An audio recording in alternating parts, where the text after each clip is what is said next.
새로운 한 주 시작 월요일 어떤 소식이 들어와 있을까요? 모닝픽부터 시작하겠습니다. 손석구 평론가와 함께하죠. 어서 오세요. 안녕하세요.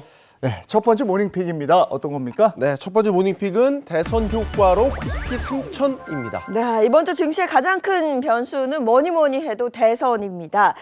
내일 치러지는 대통령 선거를 앞두고 코스피가 기대감에 굉장히 출렁이고 있다고요. 네, 그렇습니다. 내일 치러지는 이제 6.3 대통령 선거를 앞두고 코스피 지난주 흐름을 보면요. 한때 2,700포인트를 회복해서 무려 9개월 만에 성과를 보이기도 했죠. 여기에 차기 정부의 증시 부양 공약까지 더해지면서 이른바 하반기에는 코스피 3,000피 달성 가능성 크게 점쳐지고 있습니다. 실제로 여야 유력 후보들이 증시 활성화를 대표 공약으로 내세웠는데 그래서 기대감이 더 커지는 거죠? 네, 그렇습니다. 각 당의 후보 모두 자본시장에 대한 관심을 표명하면서 증시 활성화를 주요 공약으로 내세운 점이 눈에 띕니다. 더불어민주당 이재명 후보는 코스피 5천 시대를 열겠다며 상법 개정 등을 통해 코리아 디스카운트 해소를 공약으로 제시하고 있고요. 국민의힘 김문수 후보는 배당 소득에 대한 분리과세를 전면에 내세우고 있습니다. 각 당 후보들의 공약들은 대선 후에 증시 부양에 대한 기대감으로 작용하면서 투자 심리에 긍정적인 영향을 주고 있다는 분석 나오고 있습니다. 여기에다가 한국은행의 기준금리 인하라든지 환율 하락 등으로 인해서 외국인들이 이 한국 주식을 다시 매수하는 기조가 강해지면서 증권사들은 증시에 대한 눈높이를 속속 상향 조정하고 있습니다.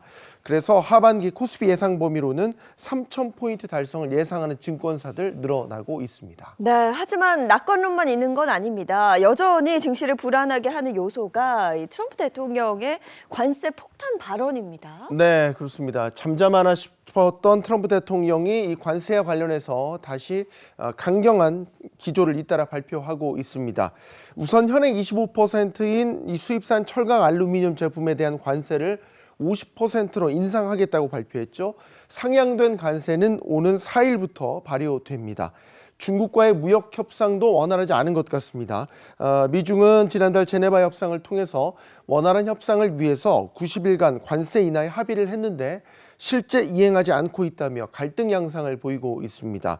미국은 중국이 히토류 같은 광물 수출 통제를 해제하지 않고 있다며 합의 위반을 주장하고 있고요.